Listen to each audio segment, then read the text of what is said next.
alive. What followed is shocking. The sun had barely cracked the horizon when Amara Ose pulled her daughter onto her back and tied the worn fabric around them both, the same faded blue kanga her mother had given her before she crossed the border from Ghana into South Africa, before life had decided to test every last corner of her spirit.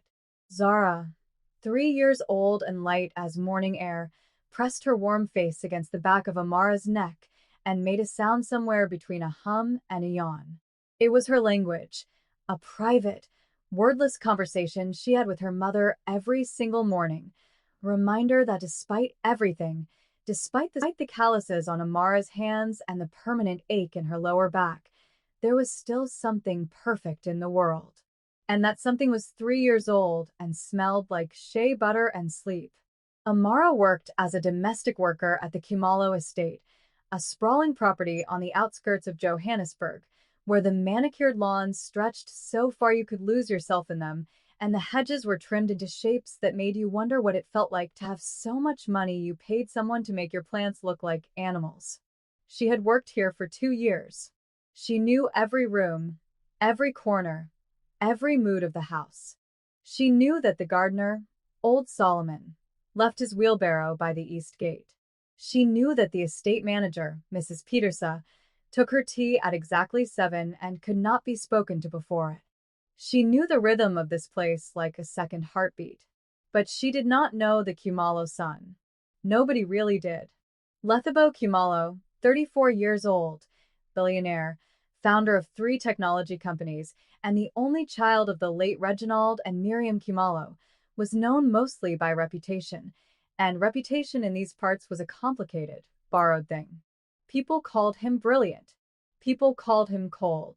Business magazines called him visionary. His former colleagues called him relentless. His 2 ex-fiancées, in interviews that his lawyers had tried to suppress, called him emotionally unavailable, a man who knew the price of everything and the value of almost nothing human. He had returned to the estate 3 days ago. Amara knew this only because Mrs. Petersa had gone into a full-scale domestic operation, fresh linens, polished silver, a whole different energy in the house, like a storm was coming and everyone was quietly bracing. Amara had not seen him. She worked the early mornings and the afternoons. He was a ghost in a mansion. That Tuesday morning, Zara still tied to her back, Amara walked her usual route through the property, collecting stray cups left outside from the night before, checking the laundry lines, beginning the quiet rhythm of a working day. The estate's back garden was vast and largely unused, a wild section that Reginald Khumalo had once planned to develop into a vineyard before he died, and which had since been left to grow into something between beauty and neglect. Amara liked it. Zara liked it more. It was Zara who heard it first. The little girls had lifted from her mother's back. Her small hands tightened their grip on Amara's shoulders. She said a word, not a real word, more of a shape, the way toddlers sometimes name things before they have language for them. Then she said it again, louder, pointing one chubby finger toward the old stone embankment at the far edge of the garden, where the earth dipped low and a partially collapsed wall met the soil. Mama, dear. Amara almost didn't stop. She was tired. She still had the East Wing bathrooms to clean before 8 o'clock.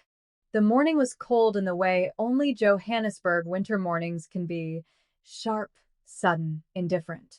But Zara's finger did not waver. And then Amara heard it too. It was faint, devastatingly faint, like a sound that had already been screaming for hours and had run out of everything except the thinnest thread of itself. A knock. Slow. Deliberate. For counts and then nothing. Then again. For counts. Someone was knocking from inside the earth. Amara froze. Every rational thought told her she was imagining it. But Zara was not imagining it. Zara, who at 3 years old had no reason to invent horrors, was still pointing, still making that urgent, wordless sound that only mothers understand. Amara moved toward the embankment. The old wall had partially collapsed over what appeared to be a maintenance shaft, a concrete underground. Learn, during the original construction of the estate. A rusted iron door lay mostly buried under a section of wall and a summer's worth of soil. It had clearly caved in recently. The earth around it was disturbed, raw and dark in a way that older settled ground never is. The knocking came again. 4 counts. A pause. 4 counts. Hello. Her voice came out smaller than she wanted. Hello, is someone there? Silence. Then, something that was not quite a word but carried inside it every desperate human hope, a sound. A voice.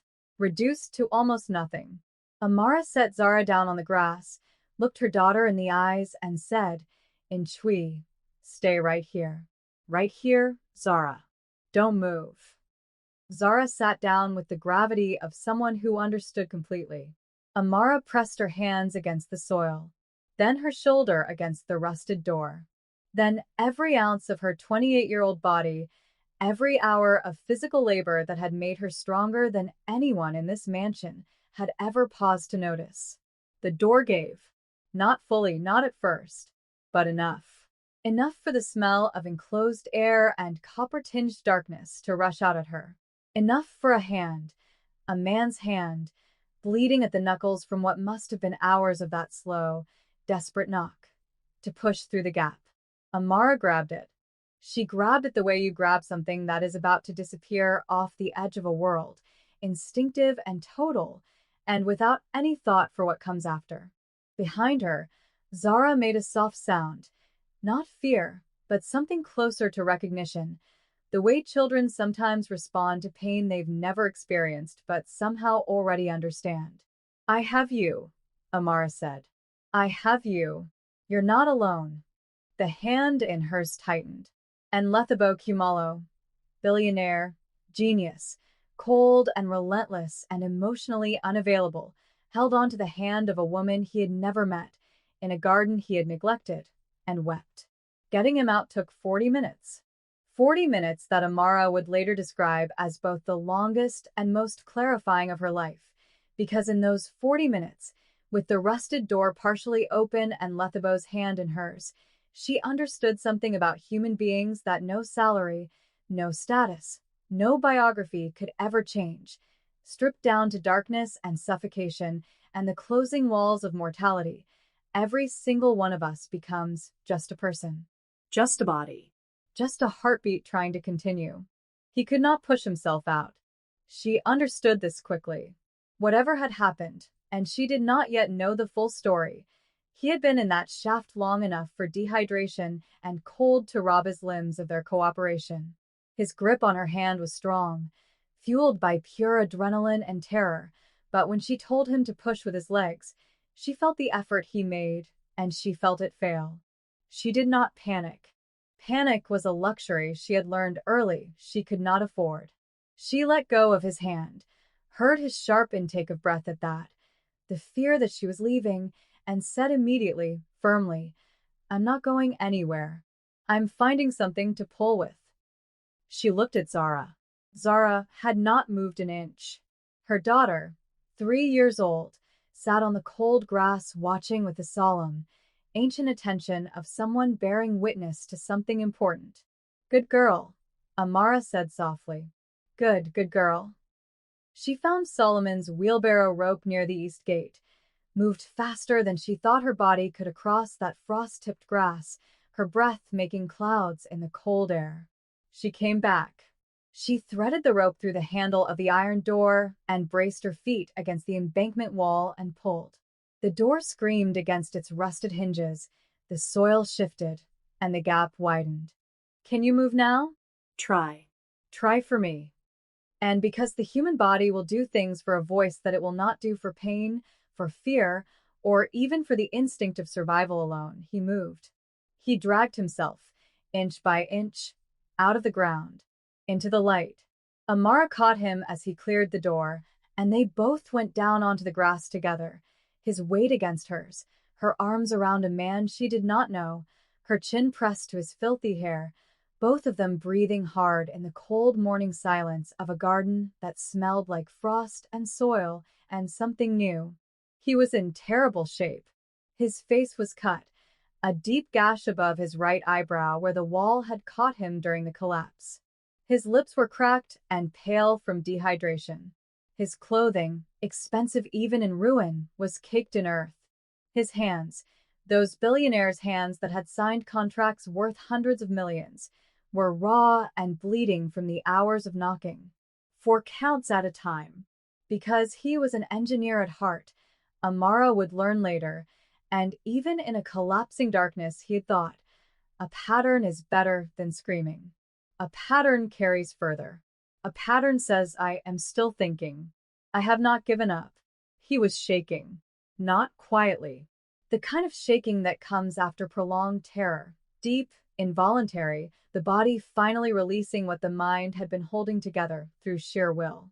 He pressed his face against Amara's shoulder and shook, and she held him, and she said nothing, because some moments are too full for words, and she had always known that. And then Zara came. Nobody asked her to. Nobody directed her. She simply stood up from the grass where she had been sitting so perfectly still, walked the 3 steps to where they were, and placed her tiny hand against Lethabo's cheek. That was all. Just her small, warm palm against his cold, devastated face. Lethabo's shaking slowed. He turned his head and looked at the child with an expression that Amara, who was watching everything, who noticed things the way only people who have learned to read rooms and people and silences can notice them, would describe later as the look of a man seeing the world for the first time after a very long time of only looking at it. Hi, Zara said. Her vocabulary was selective and confident. She had assessed the situation and determined that a greeting was the right thing. Lethabo Kumalo, who had not cried in front of another human being since his mother's funeral 6 years ago, made a sound that was not quite a laugh and not quite a sob but carried the weight of both. Hi, he whispered back. Amara called for help on the mobile phone she kept in her apron pocket, her most prized possession, a second-hand smartphone that connected her to her sister in Accra and served as her alarm clock and her lifeline. She called Mrs. Petersa. She explained calmly what had happened. She stayed on the grass and held the billionaire and let her 3-year-old daughter hold his face in her hand while they waited. In those waiting minutes, he told her fragments. He had gone out the night before, after midnight, insomnia, he said, and something in his voice suggested that insomnia was an old companion, not a recent one. He had been walking the back garden, which he had not visited since childhood. He had found the old irrigation shaft and, without thinking, pulled open the door, drawn by memory, some half-formed recollection of playing there as a boy. The wall had chosen that exact moment to release what time and neglect had been slowly weakening. It collapsed inward. He fell. The door had jammed above him. He had been there for 9 hours. He had knocked. 4 counts. Again and again. Through the night, while the estate slept above him and no one heard. He had screamed until his voice gave out, then knocked some more. He had counted the knocks to stay sane, had forced himself to think in sequences and patterns and numbers, because he knew that if he let himself simply feel the situation, simply feel the weight of the earth above him and the darkness around him, and the very real possibility that this was how it ended, he would not survive it. 9 hours. In the dark. Alone. You kept count, Amara said. It was not a question. Yes. How many times did you knock? He was quiet for a moment.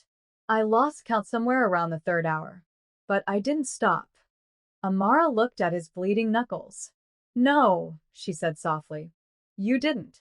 She rewrapped the blue kanga around Zara and held her daughter close while they waited, and the sun came up fully over the Kumalo estate, flooding the wild garden in gold, and the 3 of them, a black maid, her toddler, and a billionaire who had just been returned from the earth, sat together in the warming light and did not speak, because everything that needed to be said first was being said in the oldest language human beings have: presence, warmth, and the refusal to let go. The paramedics arrived 11 minutes after Mrs. Petersa, which meant that by the time the ambulance crew came through the iron gates, the estate manager had already cycled through shock, practicality, and a fierce, barely contained disapproval that was pointed, though never quite stated aloud, at the fact that the young Kumalo heir was lying on the grass with his head in a maid's lap. Amara noticed. She always noticed. She moved back without being asked, without making it a thing, the way women in her position learn to occupy and vacate space, so smoothly that nobody has to feel uncomfortable about asking them to. She stood up, settled Zara on her hip, and stepped aside for the paramedics, who worked quickly and professionally, checking Lethabo's vitals, cleaning the head wound, establishing that despite everything, despite 9 hours of cold and dehydration, and a wound that would later require 6 stitches, he was, remarkably, stable. Lucky, one of the paramedics said, with the blunt cheerfulness of someone accustomed to outcomes that were considerably less so. Lucky. Amara thought about that word while she watched them load Lethabo onto the stretcher. She thought about the particular geography of luck, how it almost always required someone else to be standing in exactly the right place, at exactly the right moment, paying exactly the right kind of attention. She thought about how many times in human history luck had depended entirely on someone nobody expected to be the one. Lethabo turned his head as they wheeled him past. His eyes found Amara in the way that eyes find things they're looking for, not things they happen across. Wait, he said. The paramedic slowed. He looked at Amara. His voice was still raw and thin, scraped clean by 9 hours of shouting into the dark. I don't know your name. Amara, she said. He repeated it. Once, quietly, like he was committing it to somewhere important. Then he looked at Zara, who was watching him from her mother's hip with those calm, ancient eyes. Is she yours? Yes. Her name is Zara. Something moved across his face, tender and complicated and quickly composed. Thank you, Amara. Both of you. His eyes went back to the little girl. Especially you. Zara, for her part, raised one hand and waved. Cheerful, complete, unbothered by any of the weight in the moment. They wheeled him away. Mrs. Peterson appeared at Amara's shoulder within seconds. She was not a cruel woman. Amara had long ago decided this, but she was a woman of profound order, for whom the world made sense primarily when things stayed in their designated positions. She told Amara that the morning's regular duties could be adjusted given the circumstances, but that the East Wing still needed attention before noon. She said it in the tone of someone offering generosity. Amara thanked her in the tone of someone who understood the transaction perfectly. She carried Zara to their room during the brief break between tasks, a small, clean room in the servants' block that she had made into something warm through sheer determination and a few personal touches, a photograph of her mother pinned above the bed, a tiny plastic giraffe that Zara dragged everywhere, a small speaker from which, every evening, she played the Ghanaian highlife music that made this foreign city feel temporarily like a place that recognized her. She sat on the edge of the narrow bed, Zara in her lap, and let herself feel the morning. It moved through her in waves. The sound of that knocking, 4 counts, steady, human, refusing to surrender. The weight of his hand in hers through the gap in the door. Zara's palm against his cheek. The look on his face, that broken open, undefended look that she had seen on her mother's face once, at her father's graveside. The look of someone who had just understood at a cellular level that life was not guaranteed, not promised, not anything except possible.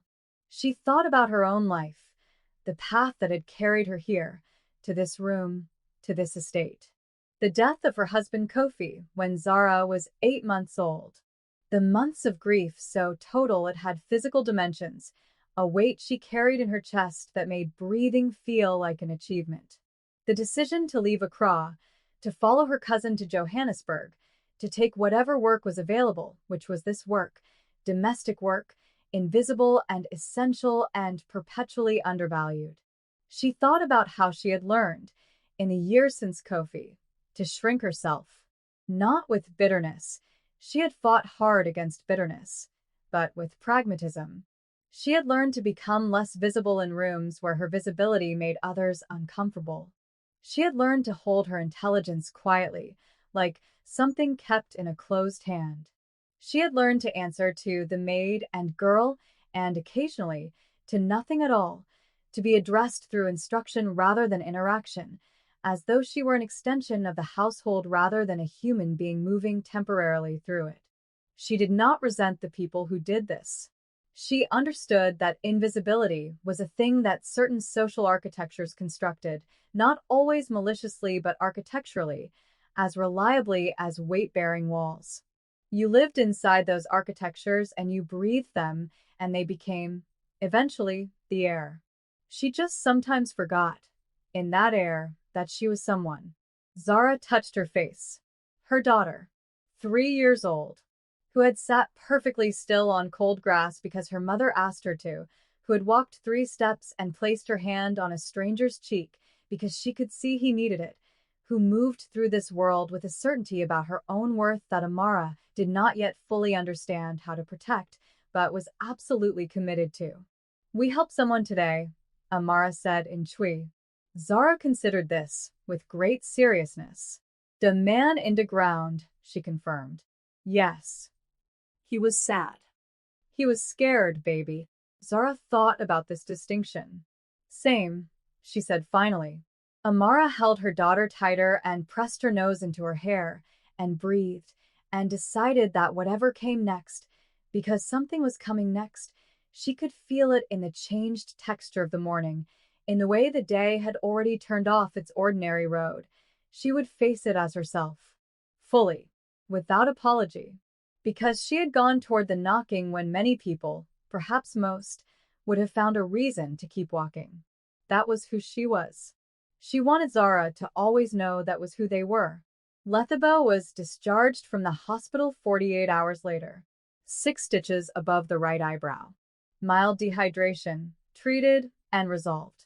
A bruised rib from the initial fall. And something the attending physician mentioned almost as an afterthought, something about an elevated heart rate and the indicators of acute stress response and the recommendation, gently offered, of speaking to someone. Lethabo Kumalo had not spoken to anyone, not meaningfully, not about anything that actually mattered, in 6 years. He returned to the estate on a Thursday morning, moving through the house with the careful stiffness of someone who had recently been reminded of their own body. Mrs. Petersa had prepared his preferred breakfast. His personal assistant had called 14 times during his hospitalization and left messages that were professionally sympathetic and subtly panicked in equal measure. His board members had sent a collective email that was constructed, he noted, entirely around the question of when he would be available for the quarterly meeting, with wellness concerns distributed at tasteful intervals throughout as though decorating a functional document. He ate breakfast alone, as always. He looked out the window at the back garden, as he had not allowed himself to do. He thought about 9 hours in the dark. He had not told anyone, not the doctors, not Mrs. Petersa, not his assistant, what those 9 hours had actually been. The accounting of what the darkness does to a person who has already been living in a private kind of darkness for years. Because that was the truth that the cave-in had cracked open in him, the truth that the 9 hours underground had simply made literal what had been metaphorical for a long time. He had been buried alive before. Only slowly. Only in the way that men who are called relentless and visionary and emotionally unavailable sometimes are. He had lost his mother at 28. He had responded by working 16-hour days, 100-hour weeks, the construction of empires as an architecture of avoidance. He had lost 2 women who had loved him, not to circumstance, but to his own inability to be present, to be soft, to allow anyone past the carefully engineered barriers of competence and distance and control. He had inherited an estate and filled it with staff and left it as empty as he found it, because the only person who had ever made it feel like a home was buried in West Park Cemetery, and he had not been back to visit since the funeral. He had been dying by increments, very expensively, very efficiently, and then the earth had closed over him, and a woman he did not know had grabbed his hand through the dark, and a child had pressed her face against his cheek, and something in him had cracked open that was not a rib. He asked Mrs. Petersa, at 9:30 on a Thursday morning, where Amara was. Mrs. Peterson paused in a way that communicated, without a syllable, her awareness that this was unusual. She said that Amara would be in the East Wing at this time, and that she typically took her break at 10 with Zara in the small garden outside the servants' quarters. He thanked her and went back to looking out the window. At 10 o'clock, he walked to the small garden outside the servants' quarters. Amara was there. She was sitting on the single wooden bench in the small garden, Zara in her lap, reading a battered paperback. The child was eating a mandarin orange with the focused, surgical concentration that toddlers bring to food they love. She was wearing a tiny yellow dress that was slightly too big for her. She had her mother's eyes. Amara looked up. Her face did something complex and quickly composed, the expression of someone calibrating a situation that did not fit any established category. She began to stand. "Mr. Kumalo." "Please don't," he said. "Please don't get up." He gestured at the bench and then, since it was the only seating available, asked, formally and carefully, whether he might sit. She moved over. He sat. Zara looked at him for a long moment, mandarin orange suspended halfway to her mouth. Then she held it out to him. He took a segment. "Thank you," he said. "Welcome," she said, and returned to eating with the dignity of someone who had done a generous thing and felt no need to make more of it. They sat in silence for a moment. Amara waited. She had learned that waiting was not submission. It was information gathering. It was the patience of someone who understood that the first words a person said often told you less than the words they took time to find. "I wanted to thank you properly," he said. "Not the way I did on the stretcher. Properly." "You already thanked me," she said. "Not properly." She looked at him. He was different than she'd imagined a billionaire would be, sitting here on a wooden bench outside the servants' quarters in jeans and a plain sweater, the 6 stitches above his brow giving him a humanizing vulnerability that no magazine photograph had ever suggested. He looked like someone in the early stages of becoming a different version of himself. The process did not look comfortable. "How are you feeling?" she asked. He considered this with an honesty she had not expected. "Profoundly embarrassed," he said, "which I've been told is actually progress." A pause. "And something else. Something I don't have an adequate word for yet. What does it feel like?" He thought about it. "Like a house with all the windows open," he said finally. After a very long time closed. Amara understood this completely. She didn't say so immediately. She sat with it, and he sat with it, and between them Zara finished her orange and began an investigation of a beetle that had appeared near her foot. "I've been asking Mrs. Peterson about you," he said, and then immediately, accurately, read the way her body changed. Not intrusively. I realized I didn't know anything about the woman who saved my life, and that seemed like something I should correct." "What did she tell you?" "That you've worked here 2 years. That you're hardworking and reliable." A pause, and something that might have been carefully restrained anger. "That you're very good with the difficult rooms." Amara almost smiled. "That's accurate." "She didn't tell me about your husband," he said quietly. The morning went still. "She wouldn't know about that," Amara said. "I don't talk about Kofi here." "I'm sorry. About your loss." She looked at her daughter, who had lost interest in the beetle and was now examining her own feet with the intense philosophical curiosity of the very young. "She was 8 months old," Amara said. "She doesn't remember him. But sometimes I watch her, and I see him so clearly." She stopped. "I don't know why I'm telling you this." "Maybe," he said carefully, "because I'm actually listening." She looked at him. He met it, held the look without defense or deflection, which was, she was learning, not as natural to him as it appeared right now, but which he was choosing with visible intention. Zara climbed off the bench, walked 3 steps, and sat down firmly in the patch of sunlight on the path, apparently having decided to become one with it. "She does that," Amara said. "Finds the sun." "She found me," he said. They both watched the little girl sit in her square of sunlight, face tilted upward, eyes closed, perfectly content. What was your mother like? Amara asked. The question surprised him. She could see it, the small flinch of someone unaccustomed to being asked what they needed rather than what they required. Then, slowly, painfully, beautifully, he began to answer. It started with Tuesday afternoons. He asked, the following week, whether Amara would object to him joining her break again. He framed it awkwardly, with the over-formality of someone who had forgotten how to ask for simple things and kept defaulting to the vocabulary of negotiation. She said yes, she would not object, and she said it with the steadiness of someone who had decided to see what this was before deciding what it meant.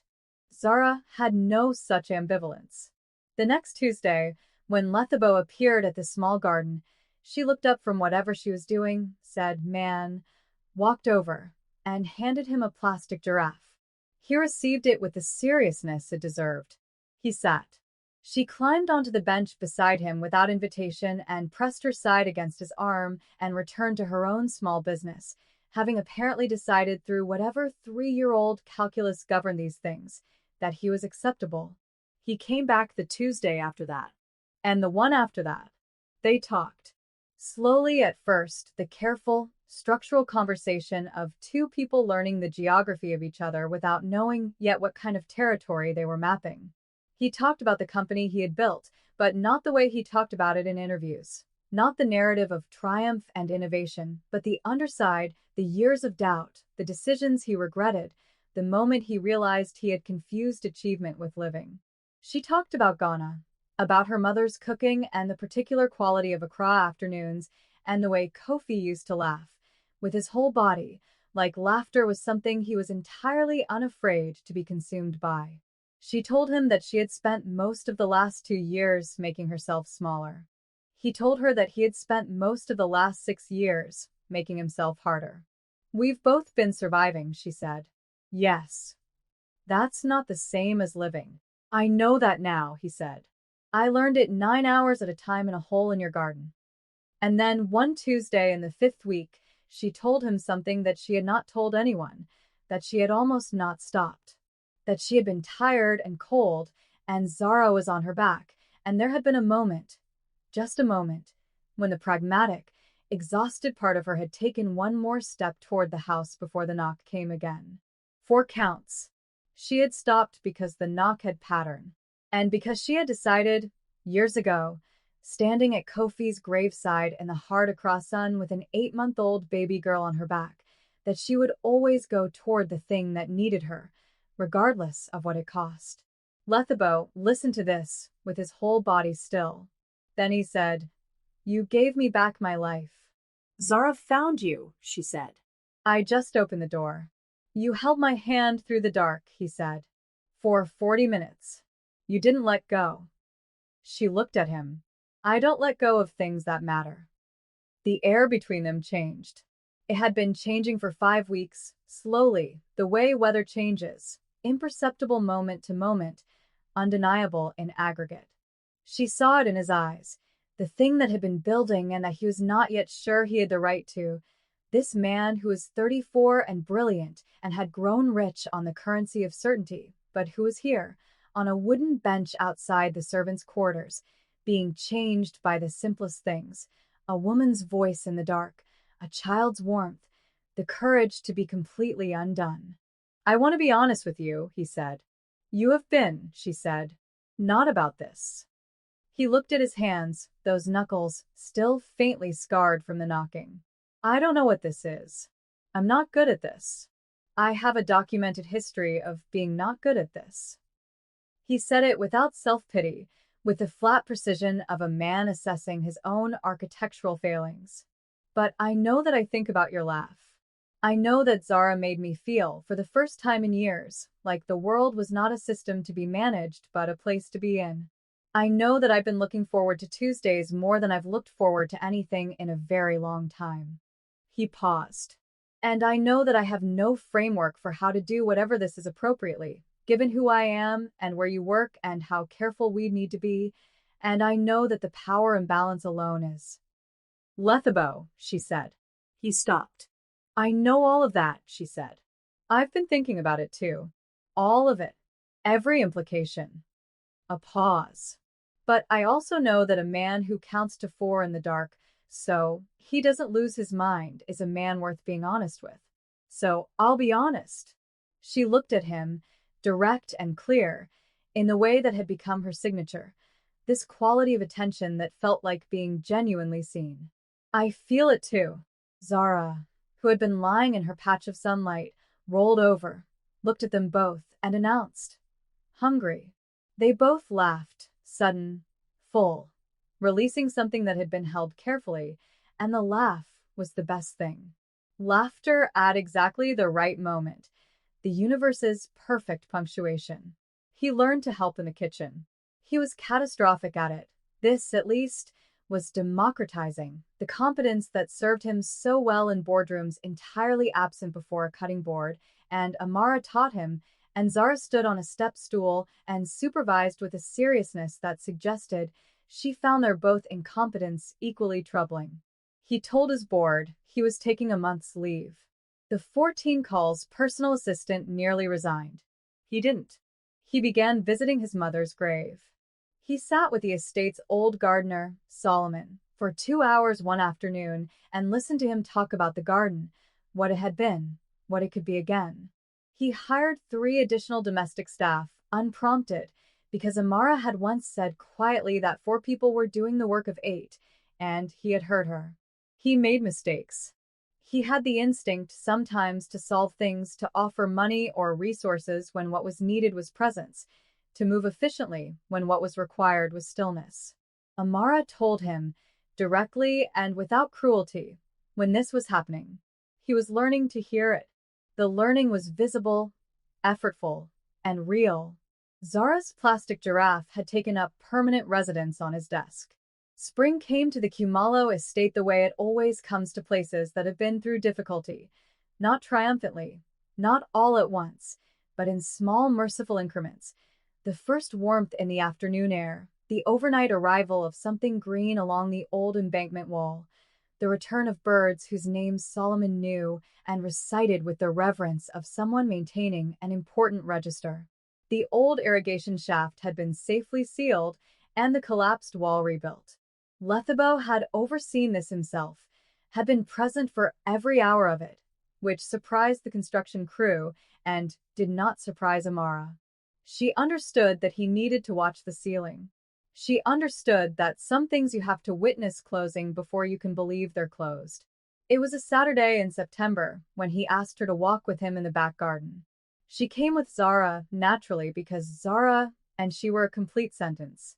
He had understood this from the beginning, had never, in all the weeks of Tuesdays and kitchen disasters and long conversations on the bench, suggested by word or implication that the child was a complication. Zara had at some point begun calling him Beau, which was not a name but was somehow perfect, the way toddler-given names always are, drawn from some private logic that adults cannot access but can only be honored by. The back garden had changed. Solomon and a new crew had been working on it for 2 months, quietly, restoring what had been left to its intended wildness, clearing the overgrowth, replanting the beds that Reginald Kumalo had laid out decades ago, re-establishing the paths. It was not finished, but it was undeniably beginning. They walked to the far embankment. The spot was marked now, not dramatically, not with anything that called attention to itself. Just a small stone bench, newly placed, facing west so that in the late afternoon it received the full falling sun. Lethabo had placed it himself. He had not told Amara about it until now. She stood before it and read the small inscription on its base. It was in 3 languages, English, Twi, and Zulu. It said, simply, for the ones who go toward the knocking. She stood very still for a long moment.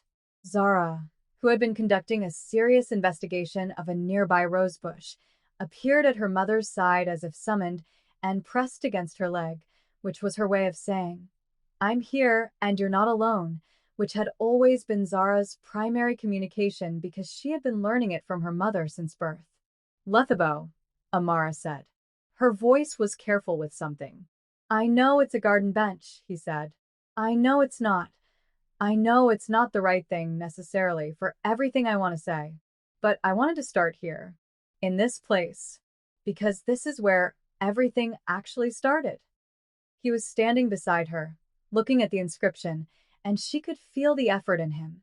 The man who counted to 4 in the dark, applying that same counted, deliberate approach to saying the thing he meant. You found me at my most reduced. Not my most impressive, or my most successful, or my most anything that I've spent years constructing. Just me, in the dark, counting to stay sane. And you held on. And you have kept holding on. Even when I was clumsy. Even when I solved when I should have listened. Even when I had no idea what I was doing. He looked at her then. I have been learning, he said, what it means to stay. I have been learning it from you and from this child, and from Tuesday afternoons, and from the way you talk about Kofi with love and without performance, and from every single small thing that I missed for 6 years because I was too busy building walls and calling them achievements. He reached into his jacket and brought out something small, not a ring, not yet, nothing so categorized and certain. It was a small carved wooden giraffe, identical to Zara's plastic one, but made with care, made by hand, made by Solomon's nephew, who carved things. This is not a proposal, he said, with the careful accuracy of a man who had thought deeply about what a proposal meant and was not going to use the word without earning it. This is a promise. That I am staying. That I am learning. That whatever we build, at whatever pace you set, in whatever form you say is right, I want to build it with honesty and with you. He paused. Both of you. Zara, on cue. The universe had been using her as its perfect punctuation since the very beginning, reached up and took the wooden giraffe. She examined it with the critical professionalism she brought to all assessments. Then she handed it to Amara. Amara held it. She turned it in her hands. She looked at the man beside her. This man who had been underground and come back. This man who was trying so earnestly to rebuild himself from the architecture of something more honest. And she felt the full weight of her own life. The grief, the crossing, the years of invisible labor, the small room with a photograph and the music from home, the daughter who found the sun, the morning that changed everything. She had gone toward the knocking, and the knocking had led here. You understand, she said quietly, that I am not a chapter in your transformation story. I am not the event that teaches the rich man his lesson. I am a person. My daughter is a person. And we come with history and complexity and you are the most complete human being I have ever known, he said. And I know that the power imbalance is real and that we will have to navigate it deliberately and that this estate and this job and all of it needs to change regardless of anything else between us, because you should never have been invisible here. He said it directly, without defense. I know all of that. I am not asking you to forget it.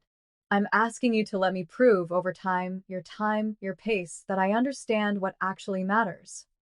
The sun was going down behind the western edge of the estate, catching the new roses along the embankment in its last warm gold, and the air smelled like spring and turned earth and something opening.